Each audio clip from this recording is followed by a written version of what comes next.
Dios.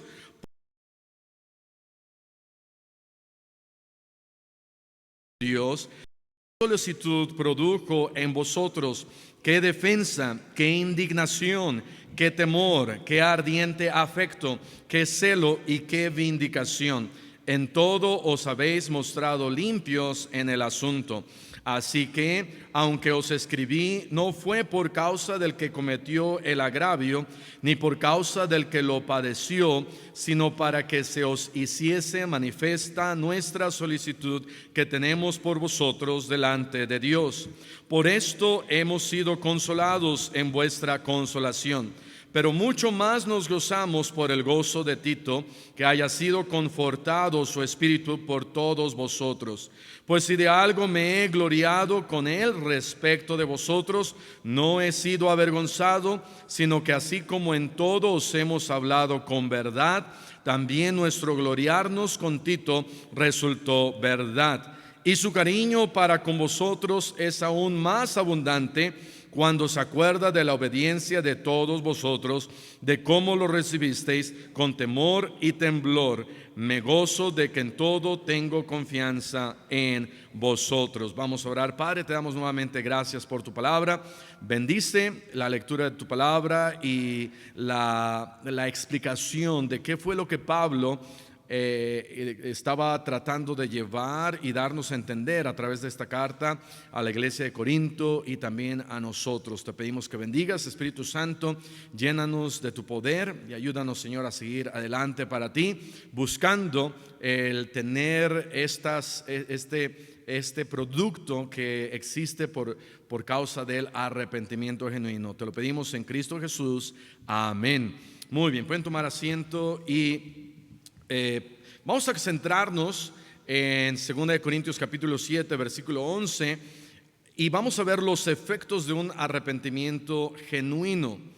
Dice acá: porque he aquí esto mismo de que hayáis sido contristados según Dios.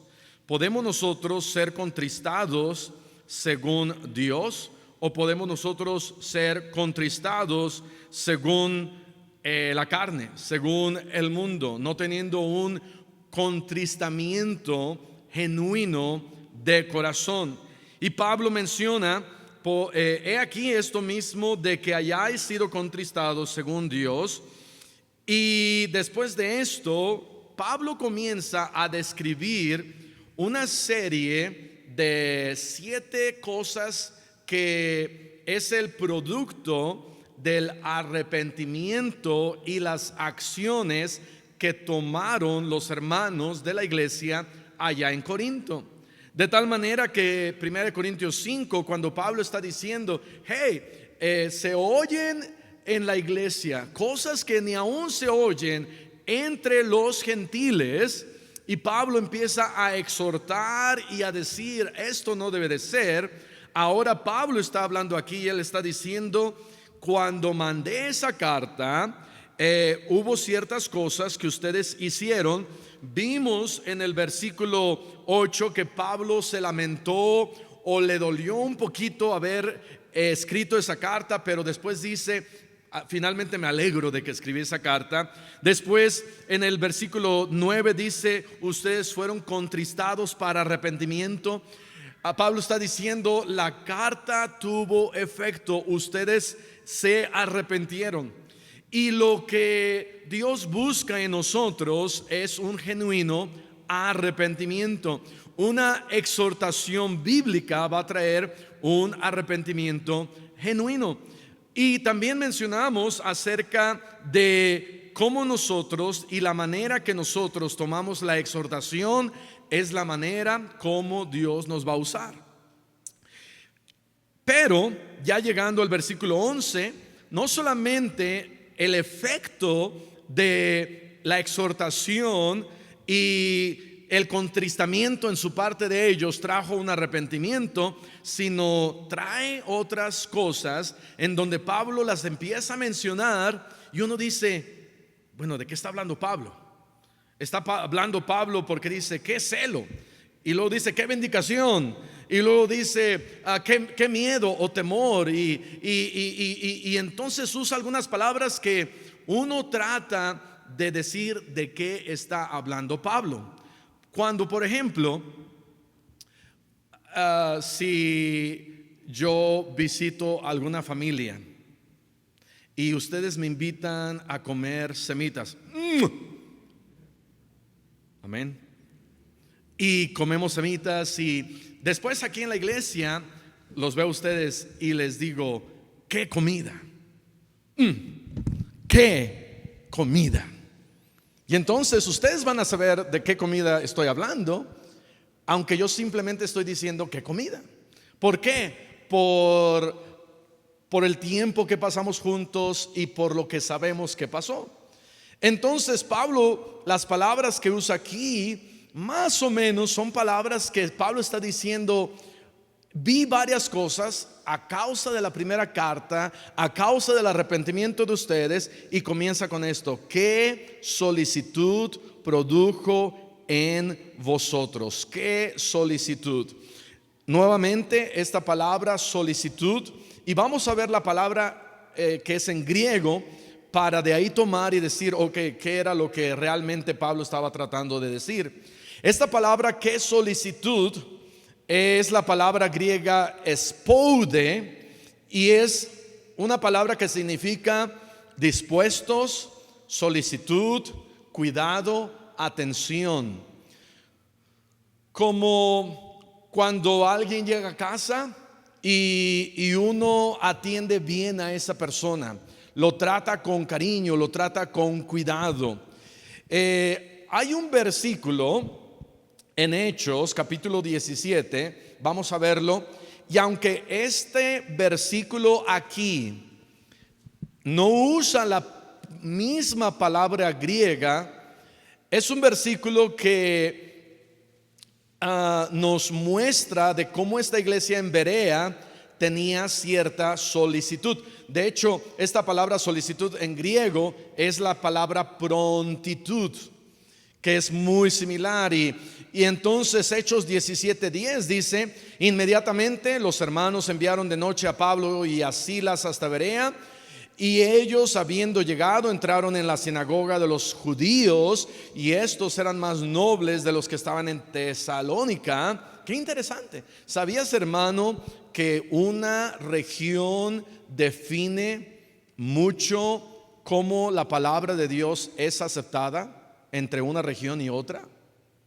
Y entonces la iglesia, aquí la iglesia en Berea, ellos por alguna razón reciben la palabra de Dios, y dice acá, versículo 11, pues recibieron la palabra con toda ¿qué? Solicitud, escudriñando cada día las escrituras para ver si estas cosas eran así. De tal manera que Pablo escribe ya en 2 Corintios 7, y él dice, cuando envía esa carta y trajo arrepentimiento, Pablo continúa diciendo, dice él, wow, qué solicitud, qué solicitud.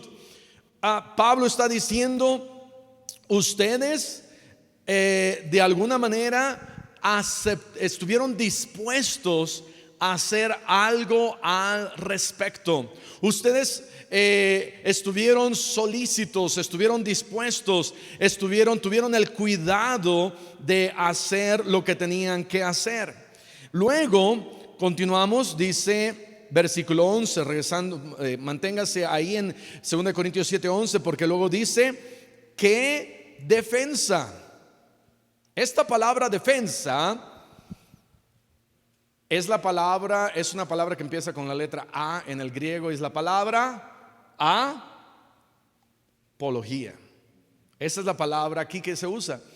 Y si uno estuviera leyendo griego y llega a esta palabra, leería apología. Es exactamente así como se leería. Y Pablo está diciendo, ¿qué apología?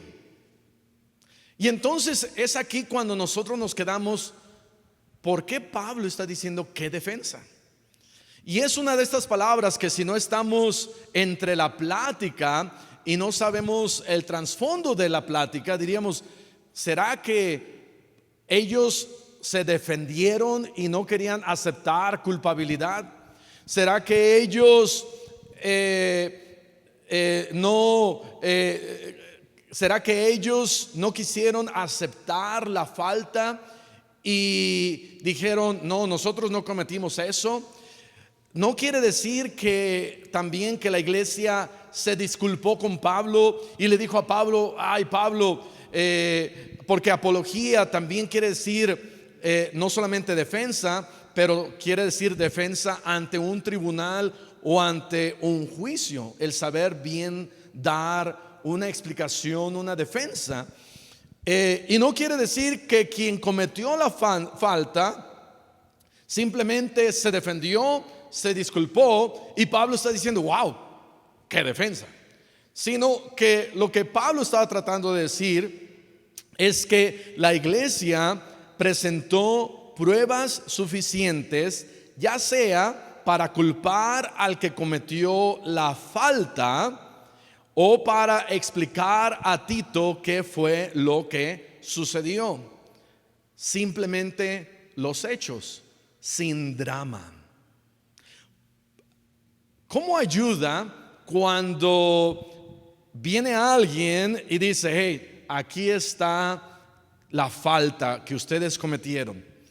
Y lo vemos muchas veces en un partido de básquetbol. Se presenta el árbitro, dice, hey, es falta. Y entonces, una de dos, el que comete la falta, dice, sí es cierto, cometí la falta. Y el árbitro dice, mira, esto fue lo que pasó y a lo mejor fue, ¿cómo se dice? Cuando viola, ¿no? Y entonces acepta la falta.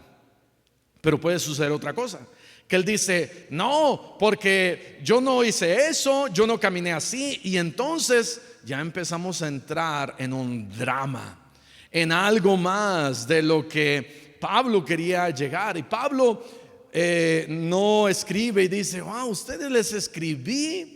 Empezaron a quejarse, empezaron a decirme por otras cartas, no hicimos nada. Y pudo todo esto haberse agrandado y se pudo haber hecho un drama. Pero lo que simplemente Pablo dice, ¿qué defensa? Ustedes presentaron pruebas suficientes de lo que sucedió y hablaron cuando envié a Tito, explicaron la falta y entonces todo quedó sin drama, simplemente los hechos. ¿Sabes que como papás muchas veces nosotros necesitamos entender que o en nuestros hogares o con nuestros hijos podemos de un vasito de agua hacer una tormenta? Y cuando Dios nos exhorta, de la misma manera podemos hacer un completo drama, o podemos decir, si es cierto, esto es lo que pasó. Nuevamente, Pablo no estaba hablando con el que fue culpable, sino Pablo estaba hablando con la iglesia. Porque si hubiera estado hablando con el culpable, no hubiera dicho, uy, ¿cómo te defendiste? Y al final nos dimos cuenta de que o si tuviste la culpa o no tuviste la culpa, sino Pablo estaba aquí hablando a la iglesia. Número 3, Pablo continúa y dice acá en el versículo 11, qué indignación. Nuevamente, qué indignación. ¿Qué estaba tratando de decir Pablo? Esta palabra es la única vez que se menciona en el griego, en el Nuevo Testamento, y es la palabra aganactesis. ¿Qué es indignación? Bueno, primero, indignación, y eso es lo que significa esta palabra. Ahora en español, si la buscamos más veces, creo que estaba como por lo menos una docena de veces. Pero la palabra indignación significa sentimiento de intenso enfado que provoca un acto que se considera injusto, ofensivo o perjudicial. Ahora, la iglesia, por supuesto, no estaba enfadada y no estaba enojada con Pablo. Por eso cuando Pablo dice qué indignación, nos podríamos quedar, ¿por qué dice aquí qué indignación? No que ellos se indignaron, pero trajo una indignación por causa del pecado que se cometió. Ellos no se indignaron por causa de que Pablo les había escrito esa carta, sino Pablo estaba diciendo, hey, se está haciendo algo que ni aún los gentiles están haciendo. Y ellos, en vez de decir o excusarse, dijeron, wow, sí es cierto. Y eso fue el pecado, fue lo que trajo indignación, la falta que se cometió y no la carta recibida de parte de Pablo. Allá en Mateo 21:15 dice, se los voy a leer, dice: pero los principales sacerdotes y los escribas, viendo las maravillas que hacía el Señor Jesús, y a los muchachos aclamando en el templo y diciendo, Hosana al Hijo de David, estos principales y sacerdotes y escribas se indignaron, se enojaron. Uno se puede enojar por envidia, uno se puede enojar por celos, uno se puede enojar por alguna falta que se nos hace o se comete hacia nosotros. Pero Pablo está diciendo, qué indignación, qué manera de ustedes que cuando les escribí la carta se indignaron y hubo un pesar en su corazón ciertamente por lo que se había hecho.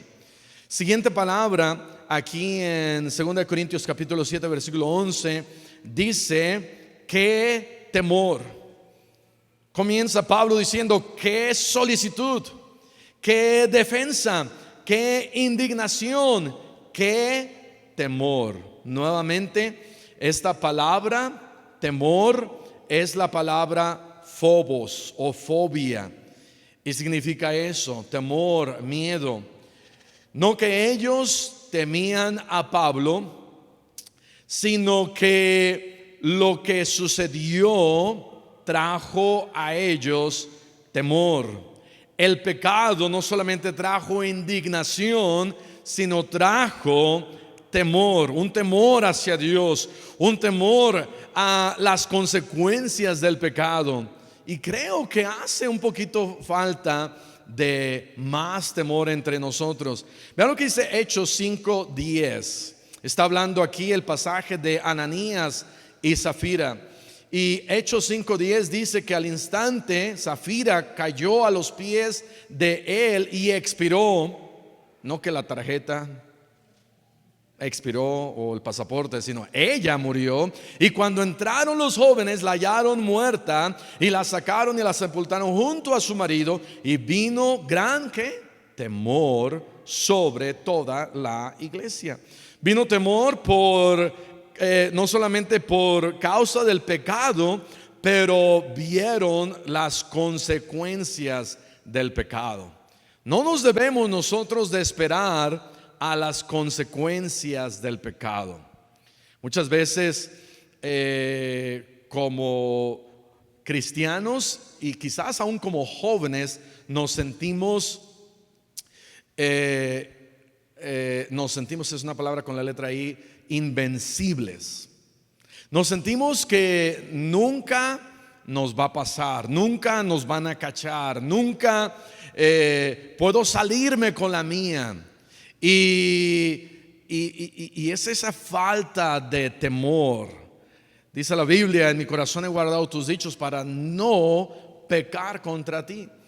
Y hace mucha más falta más cartas de Pablo hacia nuestras vidas. Hace más falta si Pablo escribe esta carta a los corintios y ellos reciben esta carta y en ellos hay solicitud y en ellos hay apología o una explicación de los hechos sin hacer drama, y en ellos hay indignación y pena y dolor por causa del pecado, y en ellos hay temor, cuánto mejor para nosotros continuar leyendo su palabra para que también produzca en nosotros temor.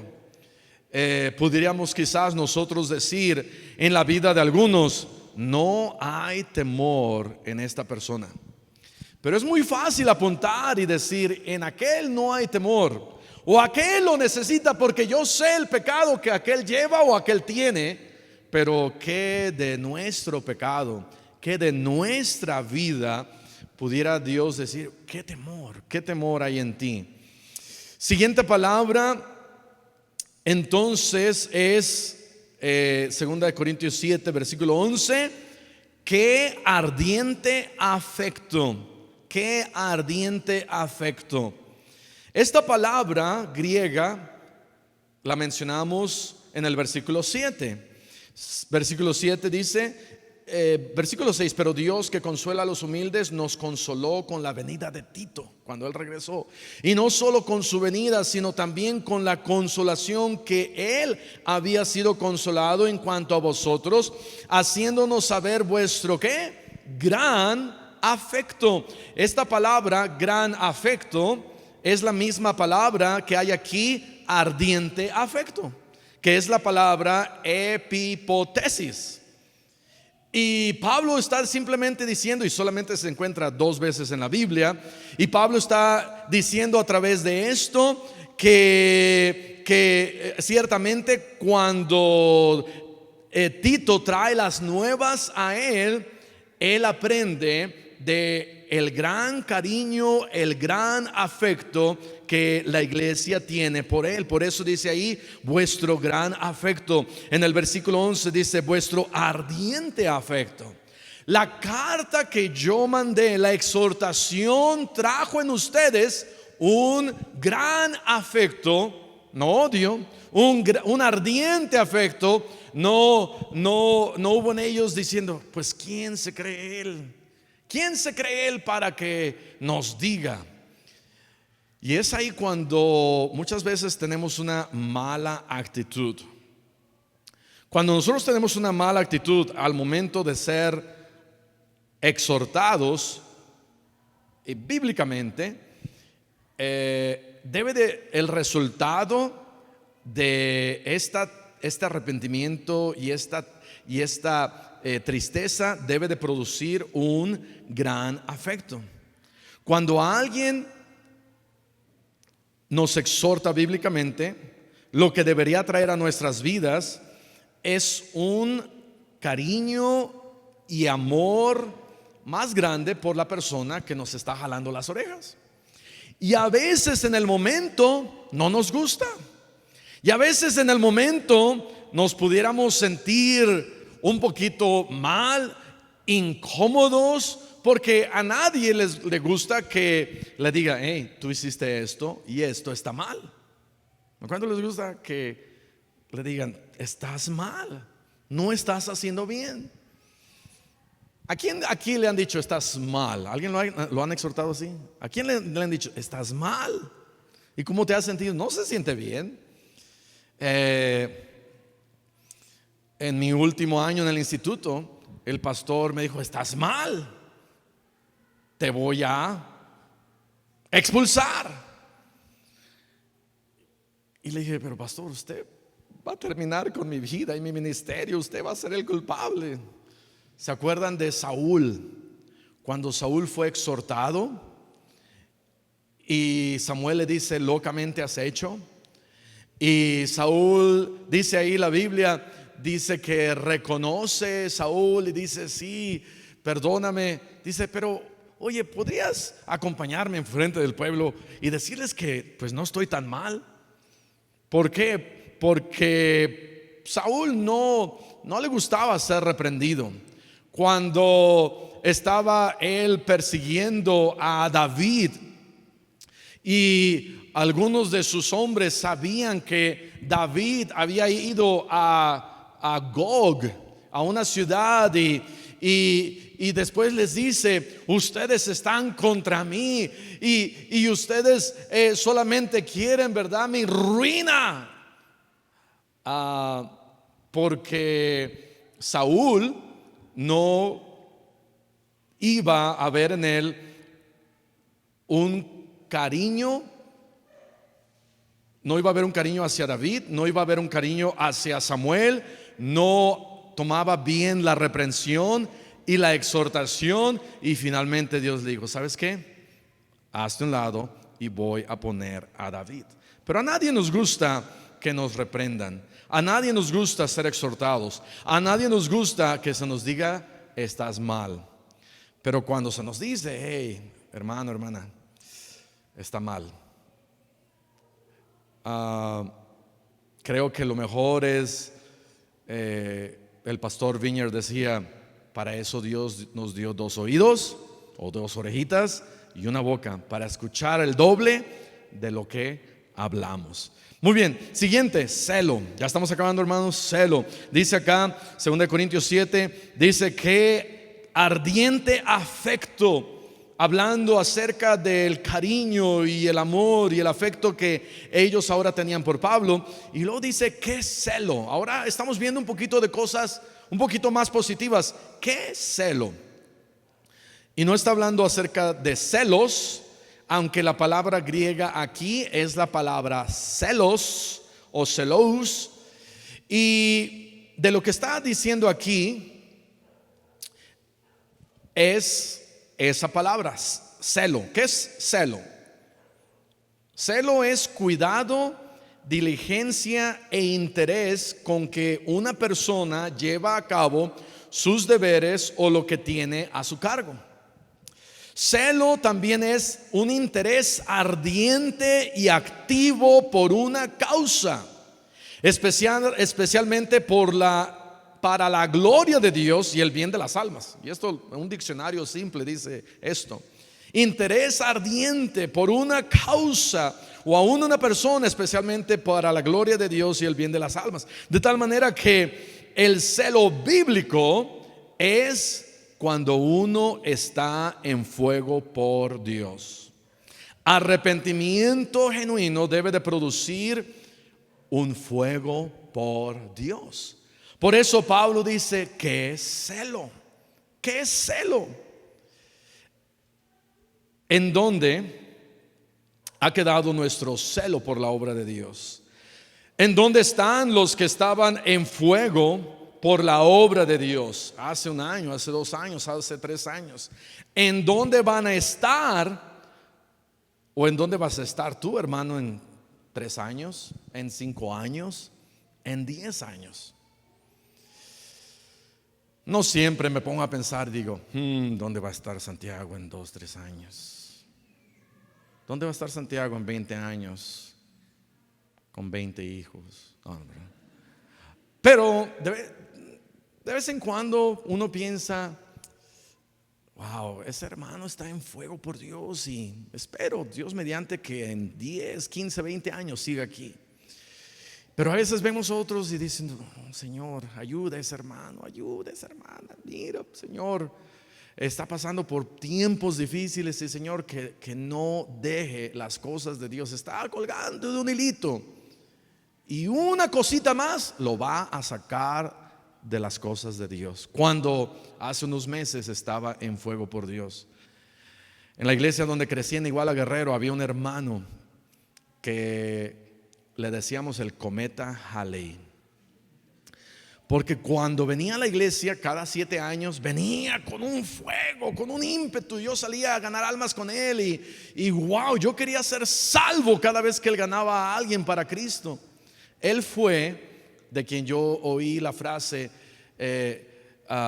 no importa si Jesús naciera 1000 veces en Belén de Judea, pero si no nace en tu corazón, de nada sirve. Y yo decía: me quiero arrepentir, Señor, quiero ser salvo.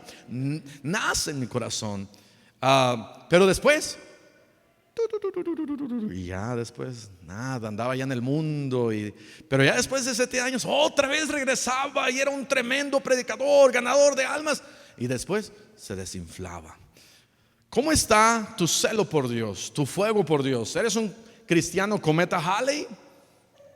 ¿O eres un cristiano que dices, le voy a echar ganas? Estoy medio desanimado, pero le voy a echar ganas. Estoy pasando dificultades, pero le voy a echar ganas. Voy a tener celo por la obra de Dios. Voy a aprenderme. Dice Pablo, que la fe que había en tu abuela y en tu mamá también esté en ti. Que tengas ese fuego y sigue adelante y échale ganas. Y a veces sí, necesitamos que alguien nos dé un empujoncito. Pero ¿dónde está tu celo? Pablo les dice, wow, qué celo. Y luego dice, ¿y qué? Vindicación. Vindicación. ¿Qué querrá decir vindicación? Esta palabra es la palabra ekdikesis, que significa vindicación, retribución, venganza, justicia. Posiblemente lo que Pablo quiso decir es que aquí la iglesia, al decir qué justicia, qué vindicación, está diciendo, ustedes tomaron cartas en el asunto. Esta misma palabra es usada allá en Lucas cuando la Biblia dice, ¿y acaso Dios no hará justicia a sus escogidos? Esa palabra justicia. Que claman a Él día y noche, ¿se tardará en responderles? Hablando de la oración, versículo 8, os digo que pronto les hará justicia, pero cuando venga el Hijo del Hombre hallará fe en la tierra. Lucas 18, 7 y 8. Entonces, esa palabra vindicación es igual a la palabra justicia. Y lo que Pablo estaba diciendo es, ustedes hicieron algo, tomaron cartas en el asunto, no lo dejaron pasar, no minimizaron el pecado. Qué vindicación, qué justicia. Ustedes trajeron a la persona y dijeron, ¿sabes qué? Esto es lo que hiciste y justamente esto es lo que mereces.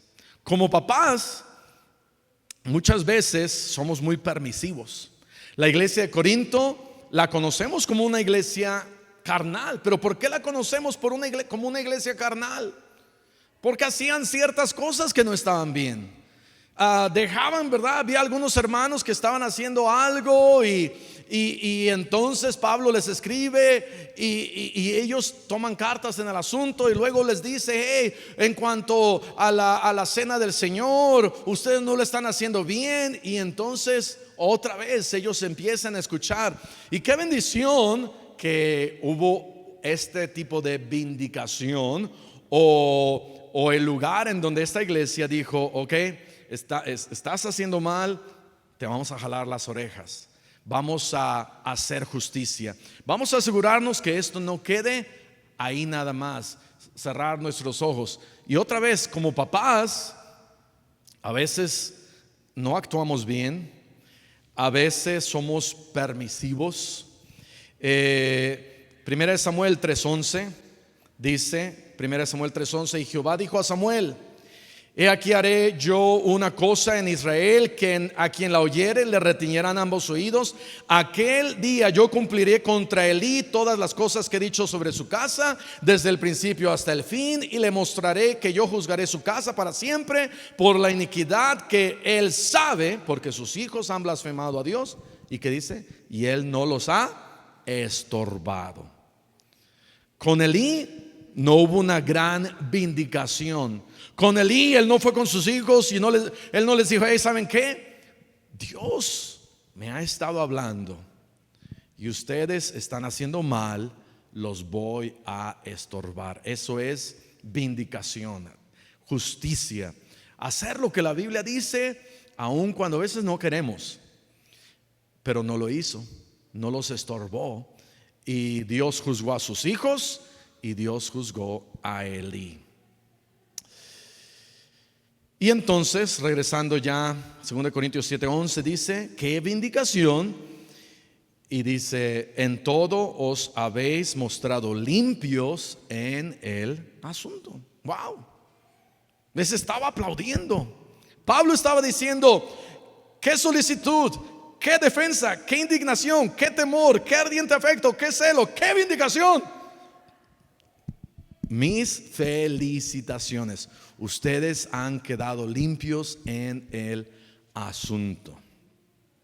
Hace años hubo una iglesia en donde el pastor se robó una gran cantidad de dinero, y estuvimos en esa iglesia después, nuestra familia, pero se robó una gran cantidad de dinero. Luego regresó y pasaron muchas cosas, y la iglesia pudo haber hecho, y aparte del dinero pasaron otras cosas, pero la iglesia pudo haber dicho, bueno, lo vamos a ignorar o lo vamos a tapar. Un gran error de una iglesia es que cuando hay pecado, lo tape. ¿Sí me explico? Hace 10 años, en una iglesia, quizás una de las más importantes en Estados Unidos, se halló algo contra otro pastor. Esos pastores, ¿verdad? Parece que son humanos. Se halló algo contra otro pastor. Me gustó lo que hizo el pastor Lima. Se va al cielo y ya, ¿verdad? Regresa en una nave espacial, y ya y predica y luego se regresa. No. Entonces, esta iglesia descubre lo que estaba pasando y mandan a traer a las autoridades y dicen, hey, pastor, venga para acá, autoridades, vengan para acá. Se hizo esa vindicación y pudiéramos nosotros leer estas palabras en una iglesia así. Imaginémonos en una iglesia donde algo sucede, porque eso es lo que aquí pasó. Algo fuerte pasó, y por eso esa carta que Pablo dice, wow, no sé si escribirla o no, pero ahí va, y la escribió. Y entonces dice Pablo, qué solicitud produjo en vosotros, qué defensa, qué indignación contra ese pecado, qué temor trajo a sus vidas, qué ardiente afecto han mostrado hacia mí, qué celo por la obra de Dios, qué vindicación. Ustedes lo trajeron a juicio. En todo os habéis mostrado limpios en el asunto. Eso quiere decir que a pesar de lo que 1, 2, 3 personas hicieron, la iglesia en sí, como familia, tuvo que hacer algo, y podía haber escondido el pecado, o pudieron decir, sí, es cierto, Señor, esto hay en mi vida, voy a actuar como tú quieres.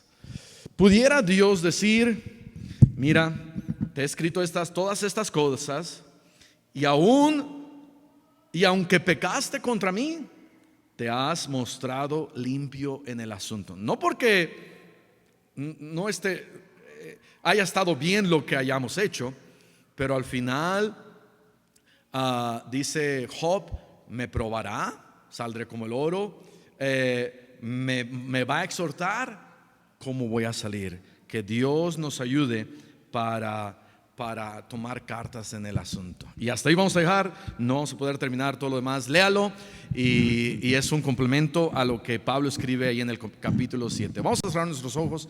Vamos